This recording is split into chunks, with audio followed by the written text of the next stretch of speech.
Yeah. USA tap.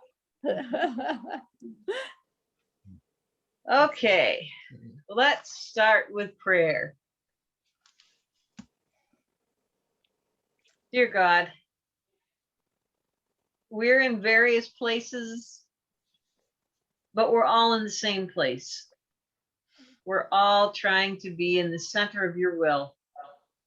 We ask that you guide this Bible study tonight, guide our sharing, guide our learning, help us to put aside distractions, but to be in your word.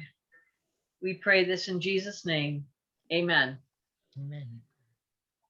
All right. Anybody have any comments or questions that came up from last week?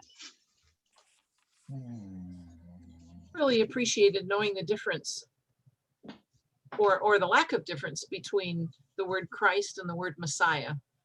That one is Hebrew and one is Greek, and that they mean the same thing. Well, That was good. helpful. Yeah, that was helpful. I don't think I'd ever heard that before. Well, I had not either. I had not either. there you go. There you go. We learned something. I learned something. Hope so. Always good. Okay. Well, tonight we are in chapter 17.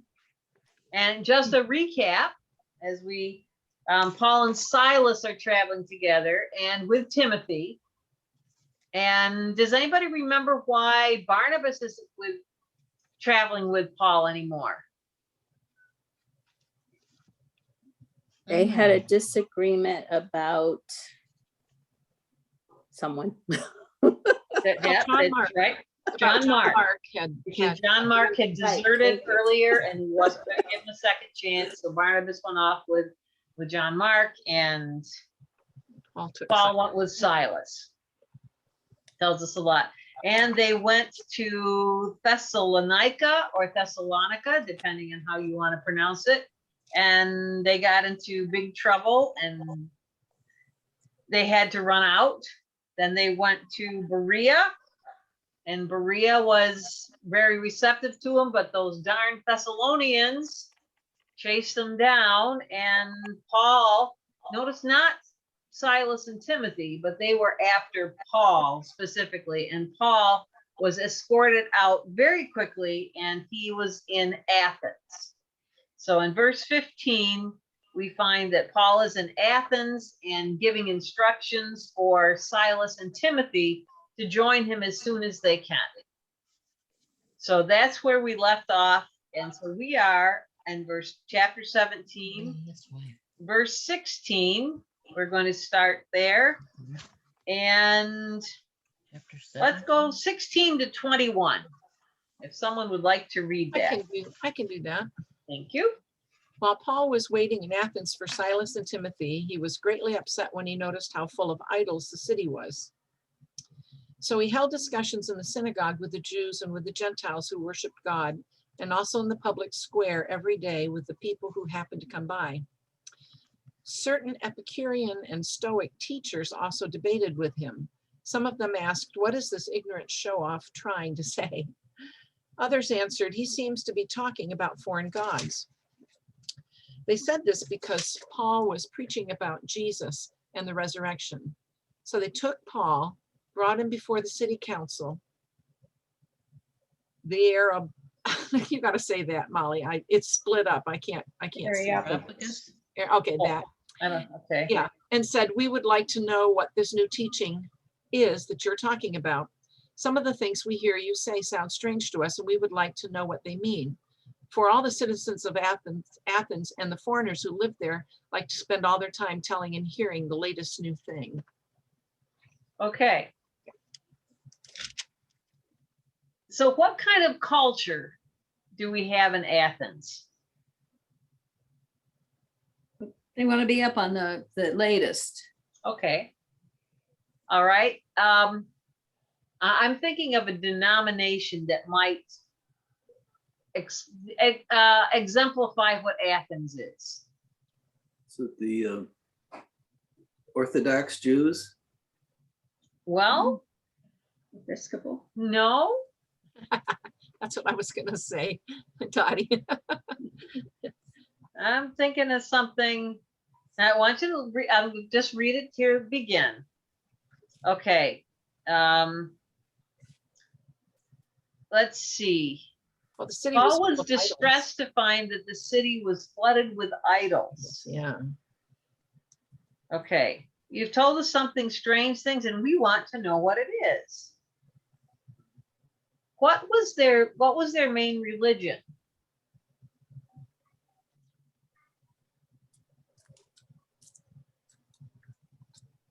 If they had idols, Lots of them. So what does that mean? I think I want to keep this question out there, and but I'm just going to let that keep floating, and I'm not going to answer it. I'm just going to see what as we go on. And I couldn't help you with your word, Carol, because mine, instead of Areopolis, it said Mars Hill. Oh, okay. My translation says Mars Hill, so Gotcha, you can gotcha. substitute that.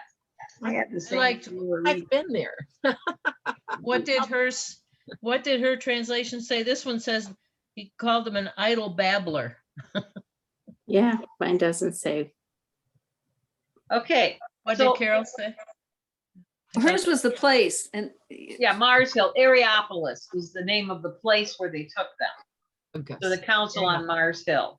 Pagas. Okay. All right, so they bring Paul there because Paul is preaching something new they haven't heard of. They have all these idols around. Well, I'm just going to leave it there. We're going to go on, and we're going to read my next paragraph, which is 22 to 27. I can read. Okay. Paul stood up in front of the city council and said, I see that in every way you Athenians are very religious. For as I walked through your city and looked at the places where you worship, I found an altar on which is written, to an unknown God.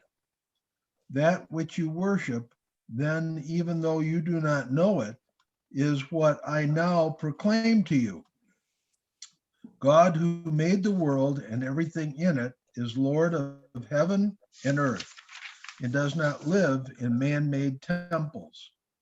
Nor does he need anything that we can supply by working for him, since it is he himself who gives life and breath and everything else to everyone. One more? Go through 20 through 28. 28, okay. From one man, he created all races of mankind and made them live throughout the whole earth. He himself fixed beforehand the exact times and the limits of the places where they would live. He did this so that they would look for him and perhaps find him as they felt around for him. Yet God is actually not far from any one of us. As someone has said, in him we live and move and exist. It is as some of your poets have said, we too are his children. Okay. So why would there be an idol or an altar to the unknown God in this city that had all these idols? they didn't want to miss anybody. Just in case. They're covering all their bases. Right. They ran out of names. Okay, That's so all. I'm going to tell you what denomination I was thinking of. Unitarian. Oh. What do Unitarians believe? Everything. I've tried to figure that out. Okay. Anybody got a clue what Unitarians believe? I really thought they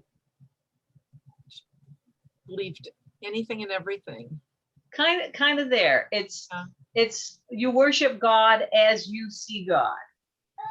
Okay. As I know that their Wiccan is accepted in there. The people that want to do Wiccan and pagans and It's however you decide to worship God and what way you want to worship God or gods. Okay. And I think this is kind of where we are in Athens. It's this atmosphere. I was thinking about the Seneca Nation where they have the sun god and there's a lot of different religions that have different gods that are different. Yeah. But I I think had thought of- Athens is more this way because you got something new. We want to hear about it. yeah. Come on in. What is this new thing? And I got to go back because I was looking at, because I got so involved in trying to get you to think about Unitarians that I forgot to talk about Epicureans and Stoic philosophers. That's back in our first reading. Anybody know what Epicureans or Stoics were? Somebody's going to have a note in their Bible. Originally, they taught that the supreme God is happiness, but not mere monetary pleasure or temporary gratification. That would be the Epicureans. The Okay. Stoics says they taught that people should live in accord with nature, recognize their own self-sufficiency and independence, and suppress their desires. At its best, Stoicism had some admirable qualities, but like Epicureanism, by Paul's time, it had degenerated into a system of pride. System of pride, did you say? Pride, pride. Okay, pride. Okay, and they were denying themselves, and the Epicureans were on the opposite side, saying everything is just doing what feels good. So they're like the absolute opposites. So when you see this, you've got these two, and they're not necessarily at odds with each other. They just wanted to talk to him. Which side are you on? Are you wanting to be happy, or you want to deny yourself, or what's going on? We want to find out. So without reading ahead, and what do you think in this town? Do you think that Paul is going to be a big success? Paul and Silas? Do you think that lots of people are going to turn and become Christians, or do you think he won't be successful? I'm thinking he wouldn't, because he's preaching the one true God to people who believe there are a lot of lowercase gods. I don't know. Anybody else have a thought on that? I think they like to sit around and talk and be philosophers. And so I think as long as Paul was just adding to their story or a new dimension, they'd be happy to have him if he didn't try to push his ideas too strong. Okay. Well, let's see. He's certainly making his case. He said, you've got this unknown God. I know who that God is, and it's the God of everything. All right. So they've got they probably the sun god, and they have the Mars, which was the messenger, and they have all these other gods. So let's see what happens. Let's go from 29 through 31. I can do that. Therefore, since we are God's offspring, we should not think that the divine being is like gold or silver or stone, an image made by man's design and skill. In the past, God overlooked such ignorance, but now he commands all people everywhere to repent. For he has set a day when he will judge the world with justice by the man he has appointed. He has given proof to this to all men by raising him from the dead. Okay. So let's put yourselves in the mindset of the Athenians. What is Paul doing now to their whole cultural system of the city? Turning it upside down. Yeah. Says you're wrong. Yeah, he's attacking. He's going, these images of stone, these images, that's not who God is, doesn't need them. And he is going to judge. Now, sometimes when the message like this comes, people get afraid and they turn to God. I'm going to give an example of church history. Anybody know anything about the Great Awakening that happened in the early United States? Started with a preacher named Jonathan Edwards. Well, he preached this sermon. It was called "Sinners in the Hands of an Angry God." Anybody ever hear that? Yes. Okay, and if you read it, it's awful. He said, and God is dangling you over the pit, and you can go at any time. And I mean, it's terrifying. And all these people went weeping and crying, and there was this great awakening, and everybody flocked to the church out of fear.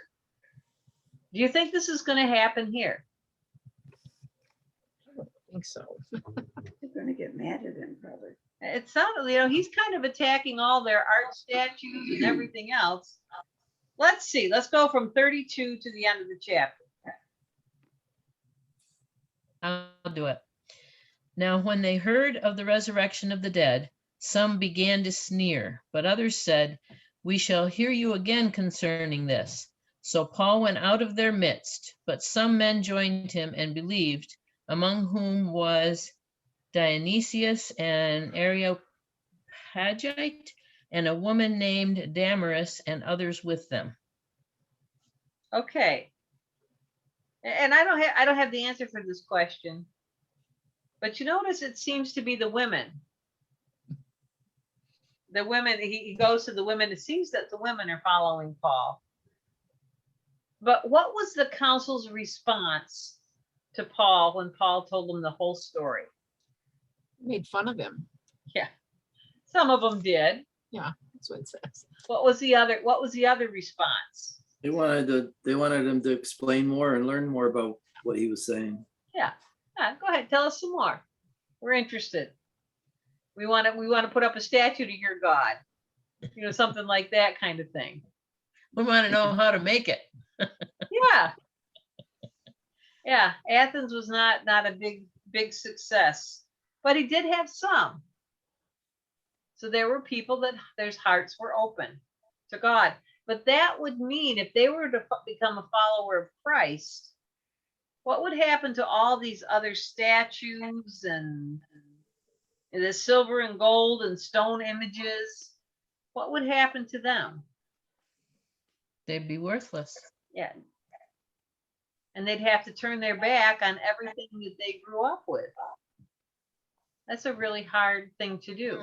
Thing to do. And if you're happy, and if you know that this is one thing is they teach you in early pastor school. If somebody walks in your church just cold, I mean, just nobody's invited them, they just walk in, and they're not somebody that's just moved into the area, you better visit them that week, because something is going really wrong in their life. Because nobody that is doing well in their life wants to change. If everything's going good, why would you want to go a different direction? But if somebody walks in the church, something is going really wrong in their life and they need some help right then. That's good advice. Yeah. Yeah, somebody Really walks in the church, gotta go find out what's going on, because something's happening. And I found that to be true, I believe, pretty much 100% of the time, that there's something going on. So these Athenians, everything's going okay. Paul's saying, you got to drop everything you've been doing, change your life. They're going to go, yeah, right. We're okay. All right, let's see what happens now. Let's see if Paul stays in Athens and tries to work with them. Let's go on chapter 18, and we'll go through verse 8, 1 through 8. I can do that. Okay. After this, Paul left Athens and went to Corinth. There he met a Jew named Aquila, a native of Pontus, who had recently come from Italy with his wife Priscilla, because Claudius had ordered all the Jews to leave Rome. Paul went to see them, and because he was a tent maker as they were, he stayed and worked with them. Every Sabbath he reasoned in the synagogue, trying to persuade Jews and Greeks. When Silas and Timothy came from Macedonia, Paul devoted himself exclusively to preaching, testifying to the Jews that Jesus was the Christ. But when the Jews opposed Paul and became abusive, he took out his clothes and he shook out his clothes in protest and said to them, "Your blood be on your own heads. I am clear of my responsibility. From now on, I will go to the Gentiles." Then Paul left the synagogue and went next door to the house of Titius Justus, a worshiper of God. Crispus, the synagogue ruler, and his entire household believed in the Lord, and many of the Corinthians who heard him believed and were baptized. All right. So did Paul stay in Athens? No. All right. We find out some things now about Paul. So what do we know about Paul? We know he was a Pharisee. What else do we know about Paul? Highly educated, I followed think- the rules, Mhm. usually looked for the go-getter. synagogue. Sorry. What'd you say, Kay? I just said he was a go-getter. He's a go-getter. Mhm. He was a Roman citizen. Citizen, yeah, Remember that. That was a pretty huge thing. big deal.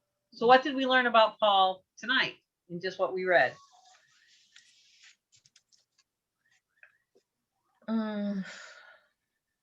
If they weren't going to accept what he had to say, he's going on. someplace Well, else. we learned something about his profession. Tent Tent maker. maker. Tent maker. Yeah. Right. So we often have, pastors will say, it's a tent making church. Which means that you can come and preach here, but you better have another job because we can't pay you.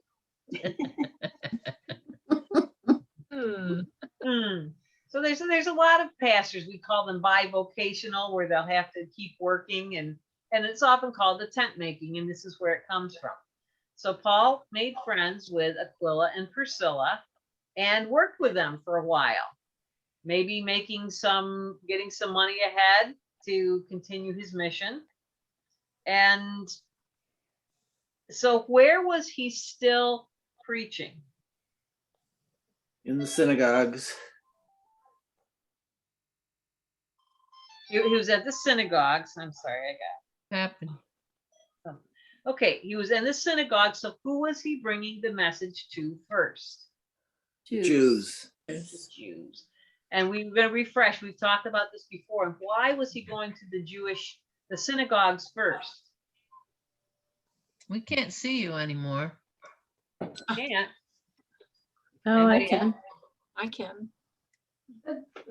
No, we got some crazy stuff. I don't know what this is. I don't know.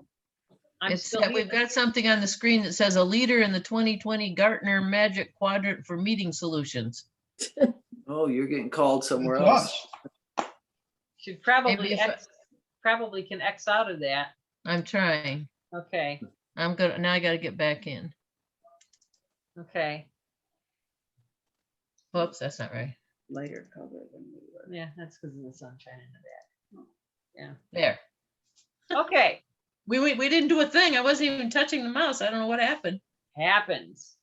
All right. Okay. So Paul why is Paul preaching to the Jews first? I mean, he's been called to Macedonia. He's gone to these other places. He knows it's okay to preach to the Gentiles, but why is he still going to the Jews first? They're the people that have the background. And he can build on it. Well, and Jesus was a Jew. Jesus was a Jew. It was the Yeah. Jewish faith. Jesus did not come to start a new religion. Into the 50s. Jesus came to be a reformer and say, you guys are going on the wrong track, get on the right track. And I'm coming to complete Right. what God has started. And they said no. Go on. So that's the background. I mean, if we wanted to be Christians, if we're Christians, could we follow all of the Old Testament rules and still be All right, so Christians? what time would he be coming? This way. I don't think anybody can follow all the Old Well, Testament. I mean, could that be our goal in life? No. Could we follow the Old Testament rules and still be a Christian? Uh, You could follow Maybe. the rules, but you'd have to accept that who Jesus was too. Right, but is that possible? Is there anything that following the Jewish rules would be in opposed to being a Christian? Right. No. Probably, I don't think so. I would. No. I don't really know. There's nothing. Okay. There's nothing. We could follow all the dietary rules. We could do everything, and we could still be a follower of Christ. And there are people that do that. Mhm. They're called the Messianic Jews. And if you go to the temple where they are, they still will do what they did. The only thing they do then is add the New Testament scriptures. Because they still read the Old Testament scriptures, they read the prophets, they read the writings, they will have the kosher meals, and they're still followers of Christ. So that's where Paul was. He's saying this Jesus came to you, and they did not want to accept him. So he said, okay, it's enough. I've given you your chance. Now I'm going to the others. Does anybody know anything about the church in Corinth? We'll do something on that. Church of what? Corinth. The church in Corinth, because that the Corinthians, he was in Corinth now. No, we're already. No, but it's one of the books in the New Testament, so they must have been important. Okay, actually, it's 2 books. 2 books, yeah. I They were have really on important. A lot of problems. They I have, think he's that is the- correct. I think then Paul spent quite a bit of time in Corinth too. Mhm. He did. He said this round he spent 18 months, my little commentary says I here. also have minute permission. And And maybe also, so because I have to be. in the church. church in Corinth, when we get the first letter to the Corinthians, No. I'm not. there's something that's a famous quote, or some of the most famous verses in the Bible come from Corinthians, chapter Mhm. 13. Anybody know what that is? The love chapter. It's the love chapter. Yes. And you know why that went to the Corinthians? Okay, so what's the next This thing? beautiful chapter on how to love was sent to the Corinthians. They probably needed it. They needed it. They were a really messed up church. Oh. They were having terrible fights, and he said, and there's a more excellent way. Here's what you should be doing. Love is patient. Love is kind. Yes. Got it. See, so this is Paul. So this is really the first church that's not started right You'd in be, the you'd be synagogue. staying at your house, right? They don't know even the basic rules of how to So, start. you- He's bringing all these people together from other, Your house. from probably idol worship, different places, no faith, and they're joining together in a church. You're going to have some problem because nobody's got that roots, except you've got the leader of the temple Oh, that did become a Christian, but all these other people. So now, so we had many baptisms. So the church is started and established in Corinth. So let's go now from verse 9 through 13. We'll make the details later. I can do that. Okay?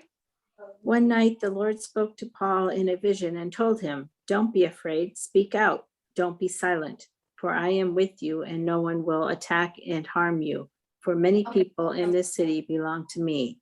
So Paul stayed there for the next year and a half, teaching the word of God. We're available. We'll just But when figure- Okay. The late Gallio became governor of You're welcome. Bye. Achaeus. Some Jews rose up together against Paul and brought him before the governor for judgment. They accused Paul of persuading people to worship God in ways that are contrary to our law. All right. So once again, who are the nemesises? Is that a word, nemesises? Of Paul. You just It said is now. Who are the ones going after Paul? Jews. The Jews are going after Paul again. He just can't get away from them. They just want to want him to shut up and get out of there. They're doing just fine. What would we do? I was just thinking the same thing. Well, Go ahead, Nancy. What was I thinking? Go ahead. I'm thinking, I don't like change. I mean, I like the way things are going. Don't cause trouble. We've got it all figured out. Yeah, it's hard to change. What if someone is coming to the Randolph Presbyterian Church and is preaching and saying, I'm coming with a vision from God, and you people are really going the wrong direction. This is what you need to do. You need to change. You need to, there's all these things that he's listing them off. Are we going to be happy? And it's a total stranger coming Who in. who do you think you are? Yeah. Yeah. And are we going to try to get rid of him? Kick him out of town and saying, don't come back. You're leading all these people astray, all these good church members. You are really confusing them. We want you to get out of here. Especially if they wanted us to stand up and sing and clap. We'd really be upset. Oh, God forbid. Hey, I saw some pretty good stuff that one day. Pretty good. One day. Did we, One- were we missing that week? I think so. Oh, my gosh, that's funny. Must be Okay. Kathy was missing. Yeah, Kathy definitely was not there that day. Yeah. I Okay. mean, we've had guest ministers or people come in and talk or give a sermon, and sometimes you just are sort of glad that they were only there for 1 week and they won't be back, just because you just feel comfortable or their message just didn't really strike our normal, what we think should we. And it we wasn't should- as outlandish as what Paul's saying. Are you kidding me? Yeah, this is the. So You're we turning were- everything around. And probably part of it is you're turning it around and it really makes sense, but I don't want to change. So, because I mean, Paul's telling them everything that they should know, because he's talking to the Jews. They know the promise that there's a Messiah coming, and wow, wait a minute. But wait, that means we'd have to change. Yeah, I remember I was in United Methodist Women and I was like their poster child. I was 30 years old, and which was, if you know Presbyterian Women or any of the groups, they're a bunch of old ladies that get together, and they saw me coming in excited at 30 years old, and I was fresh meat, and they just said, oh, you come on, be on. They put me on everything. They sent me places. They paid for my plane tickets. It was great. But I remember there was a controversy, and this was the first time I had ever been in this big controversy that was going on in the church. And there was this woman I was traveling with, and I could see what was happening. And I said, don't you know, and I would go through it one step at a time, and she'd go, yeah, that's right. And then that, yep, that's right. Yep, that's right. Okay, so there, so you agree? Nope, I don't agree. And you know, it's that my mind is made up. Don't confuse me with the facts. Right. And I just remember I was so angry because she would agree with each step that I was saying, but then she would go back to number one and say, no, but this is what I believe. Even though she could not possibly change. And you've met people like that. Mm-hmm. Yeah. And I can remember is that young woman just now I realize, well, that's you're small-minded, and that's where you are, and goodbye. And don't let the door hit you on the way out. But you understand the mindset. You understand what's going on here. They're not terrible people. They just particularly are really thinking highly of their own faith and don't want it to be corrupted. All right, let's see how Paul is going to respond. Now we'll go from 14 through 16. I can read. Just as Paul was about to speak, Gallio said to the Jews, if you Jews were making a complaint about some misdemeanor and serious crime, it would be reasonable for me to listen to you. But since it involves questions about words and names in your own law, Settle the matter yourselves. I will not be a judge of such things. So he had them ejected from the court. Did you say through 16? Through 17. Okay. Then they all turned on Sosthenes, the synagogue ruler, and beat him in front of the court. But Gallio showed no concern whatsoever. What? Ooh. Okay, who's Sosthenes? Leader of the synagogue. Leader of the synagogue. Okay, so go back to look in verse 8. And what do you see there?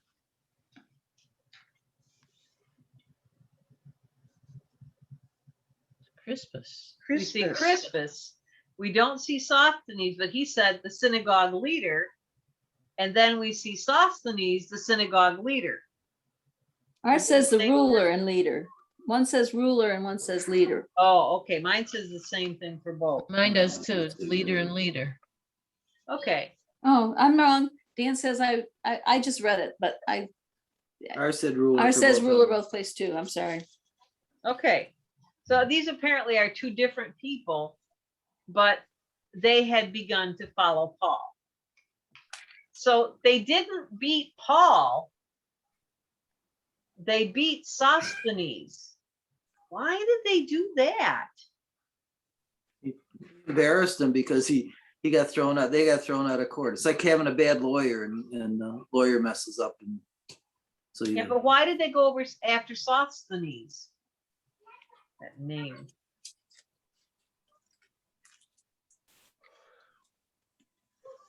Because he allowed it to happen? You say it again? He allowed that to happen? He allowed what to happen? He allowed them to come in and preach. Okay. Could be. What's going on here? This is confusing. It's very confusing. It looks to me like Gallio is sticking up for Paul. You know, if this was a matter of some evil crime or wrong that's been committed, it'd be reasonable for me to be patient with you Jews. But since it's an argument about your own words, you need to settle it yourselves. That's really confusing to me. Okay. What's going on here, Molly? Okay, so what is going on? So what law had Paul broken? Did he break a law? None. He hadn't broken anything. I didn't think so. He's dragging him to court. This is you know a frivolous cause. And I wish I had my daughter's son-in-law here now to tell you about that. They bring there's cases that come to court and the judge will say that this is just wasting my time. This is not even a court case. Just get out. And this is what he did. He said, you are having a squabble in your own little religious sect. This has nothing to do with the law, the Roman law, nothing to do with the law here. You just get out and go settle it yourselves. This is ridiculous. Which is true. They're having a hissy fit over Paul preaching something that they don't like. They don't have to listen to it. I will not be the judge of such. it's a little bit like what happened with Jesus when he was brought in and Pilate basically said, you know, it's your problem to solve, and gave him some options. He tried to put it back, the responsibility back on the Jews and the leaders, not on the Roman or the people in charge. Okay, so everybody's angry. And they can't get into court. They can't get justice. So it doesn't even say that Sosthenes is a follower. But so what is I wish it was an easier name. Sosthenes. What does he become? Scapegoat. The scapegoat. Mhm. They had to get the anger out on somebody. So they go, you're a leader of the synagogue. Why did you let this happen? Why didn't you make it stop? You should have done something. And they're an angry mob. Remember we talked about the reptilian mind last week? They're not thinking. They're just going after him. Oof. getting that physical attack mode out. And the governor doesn't do anything. So Paul had been there for 18 months. He'd been there for a while. So let's see what's going to happen now. Let's go from 18 now to through 22. I can read I that. can read it. And Paul, having remained many days longer, took leave of the brethren and put out to sea for Syria. And with him were Priscilla and Aquila. In Cenchrea, he had his hair cut, for he was keeping a vow. And they came to Ephesus, and he left them there. Now he himself entered the synagogue. Whoops, am I going too far? Nope. Keep going. Oh, now he Keep himself going. entered the synagogue and reasoned with the Jews. And when they asked him to stay for a longer time, he did not consent, but taking leave of them and saying, I will return to you again if God wills. And he set sail from Ephesus. I don't know. Okay, that's good enough. All right. So Paul didn't just leave right after this court case went. He stayed in Corinth for a little while longer. Said, I'm just going to stay here, make sure the people are solid. The Jews, and now the steam is taken out of the Jews because they can't do anything. They're stuck. And they know they can't go after Paul because then they would be breaking the law. So he's an okay. So what is this thing about shaving his head? I don't know. This refers to the Jewish custom of shaving the head as a sign that a vow has been kept. Okay. In Dan Numbers. did that. All right. Any of you know the judge named Samson? Okay. What was his strength? Hair. There. His hair. He was what they called a Nazirite.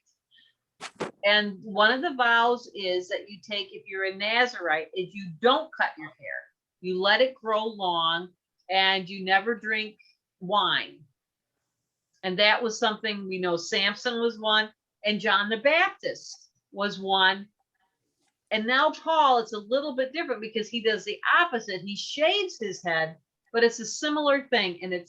But the shaving of the head is for a short time to be this commitment into prayer that Paul was doing. He was taking a Nazirite vow, so they'd see he shaved his head. So Paul's still Jewish in every sense of the word. He's still doing this vow. It doesn't say why. It just says that he was. It looks up, let's see, I have a scripture here. Numbers 6, 1 through 20. Got it. Dottie's got, wow, how'd you get it that quick? She knows her stuff. Oh, it just says rededicate to the Lord. This time as a Nazirite. Who is that? Start here. Start at verse 9. Read through there. If the consecrated hair of a Nazirite is defiled because he is right beside someone who suddenly dies, he must wait 7 days and then shave off his hair and beard. And so he becomes ritually clean. On the 8th day, he shall bring 2 doves or 2 pigeons to the priest at the entrance of the tent of the Lord's presence.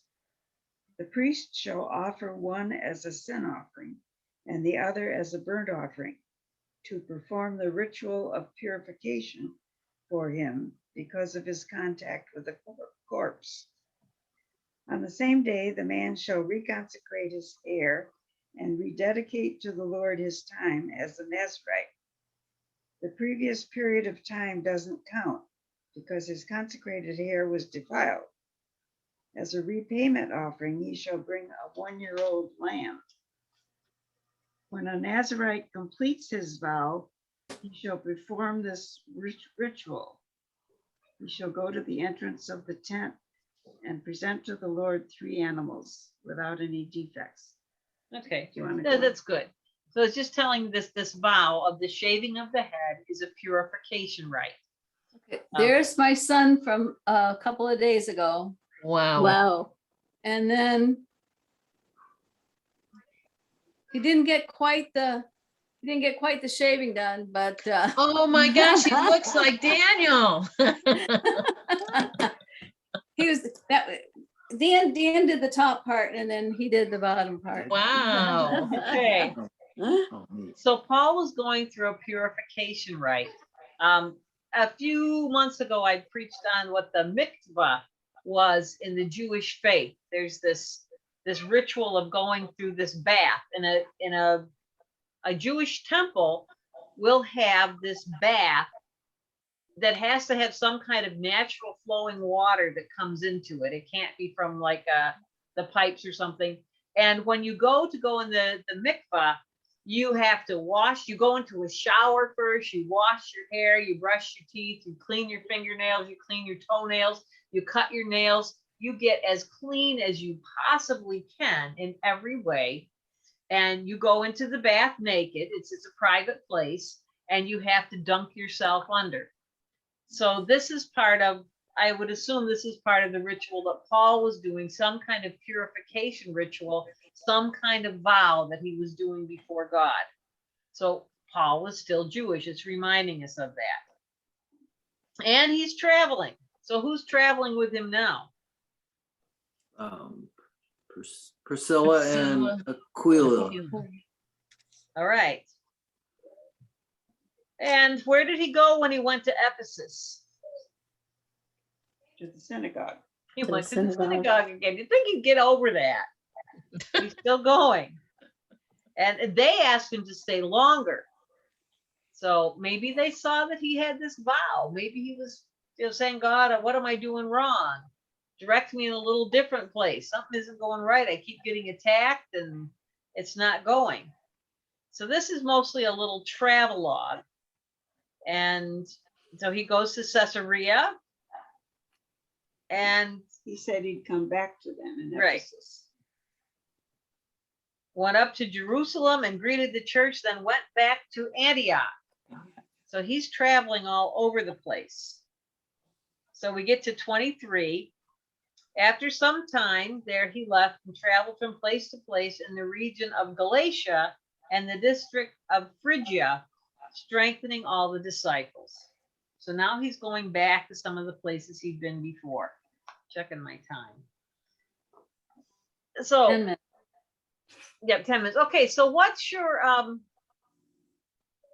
view of Paul's ministry? How did it go in this last 2 years? We've had about 2 years in what we've read tonight. Sum Kind up of a tough crowd. tough crowd. But Okay. he didn't give up on the Jews because he felt that what he had to say was important. So he, even though every place he went, they weren't very nice to him, he still didn't want to give up on the Jews because they were the ones that should understand in his mind. And he was stubborn and he was maybe this city will work. Maybe this city will work, because he felt that he was called to tell them, and he gave the chosen people first dibs at hearing the good news. Okay. Did he have, what kind of success was there? I mean, he had a lot of challenges, a lot of frustration. Did he have any success? Mhm. Yes. Okay. Where were, of the places that he visited, where were churches established? Corinth. Corinth, Corinth, because we've got the letter to the Corinthians. Okay. What else? Ephesus probably, since we have, We have the no, letter to the Ephesians. Okay. Thessalonica, Thessalonians. We've got the Thessalonians, Which ones have we not said yet? Galatians. We said Galatians. So the Okay, yeah. Galatians. So he's got these little churches, and then he nurtured them and he kept writing to them and had conversation with them so they could grow and be established. So Paul led a pretty good model. You can't just preach and then let it go. So I want to ask you, did any of you ever go to a Billy Graham crusade? Mhm. Okay, if any of you ever worked at a Billy Graham crusade? Okay, I worked in the Billy Graham Center, and Wheaton, Illinois, and Upper Floor, all the phones that were Oh. answered in response to people going forward were there. Okay. Wow. So is it just Billy Graham shows up in the city, he books the place, and then he preaches, and it's just this pile of people come down? Is that how it works? I think there's a lot of follow-up, isn't there? Well, there's a lot of pre-work. So Both, when both. there's a lot of pre-work first. When a Billy Graham crusade is coming, the first thing that happens is they go out and they contact all the churches Yeah, in right. the area, and they say, this Billy Graham crusade is coming. And do you have people that can come? And they start pumping up people, and they get people in the local churches to bring others and kind of grease the wheels, get them thinking about, this is what's going to happen. They're just not people that all of a sudden just coming off the street want to hear Billy Graham. It's all the churches in the area. And then you have a whole bunch of people who were trained as counselors in the local church. And what do these counselors do because everybody that comes forward, there is a counselor to meet with that person, one, maybe two. And what do these counselors do? Get your address, get your phone number. I know this because we Ask had a for couple money. youth, yeah. Yeah. We had a couple youth group joined together and we went together. And I was with the group and everybody that I was sitting with went forward. So I had to go forward because that was my ride. And I didn't know where I was and I couldn't stay. I mean, so I went back. Yeah. And they got my name. I got mailed to me after. You made up a name and address. But no, they talked to me. They gave me probably a little New Testament Bible and a tract of some sort. Or spiritual think- laws, probably. Yeah. Yep. But then those counselors try very hard to connect you with the local church. Who did you Oh, come with? Did you come with a yeah. local church? Is somebody there? So it's this pre-work, incredible amounts of pre-work. And you got somebody from a local church bringing these people saying, oh, this will be a great thing. So a lot of people are already connected with the church, but the ones that aren't are coming with the church. And if you had nobody, you just came, they say, here are some churches in your area. Or the counselors are all local people and they say, I am a member of this church. I would love to have you come with me. I know this because I worked as a counselor when I was 13 at one of the Billy Graham things. So they put me up with other kids. And I remember you wore this little yellow tag that said counselor. I was after it was a movie that I was at, and I was in one of the bathroom stalls and I heard these girls, catty teenage girls going, and one of those people with the yellow tags came forward. I almost puked. I couldn't believe it. And then and I'm thinking, okay, now do I walk off? Do I take the tag off? So I just walked. I'm 13, and I walk out and had my tag on, and you're just going, and I'm going. I just walked out. Oh, that's a good story. But that's a success of the Billy Graham Crusades. It wasn't just Billy Graham. Right. And this is Paul. So Billy Graham followed Paul's model. Maybe Paul didn't get people ahead of him first, but he definitely had that follow-up. He had some other Christians there. He would leave like some of Timothy or Silas, and now he's got Aquila and Priscilla that they can leave places and get going. It's never just the one preach and then we're on fire and we're going forward. Right. We forget that it's hard work to grow a church. Mm-hmm. It never just happen. Right. It's work. So that's the lesson for tonight. Any questions or comments?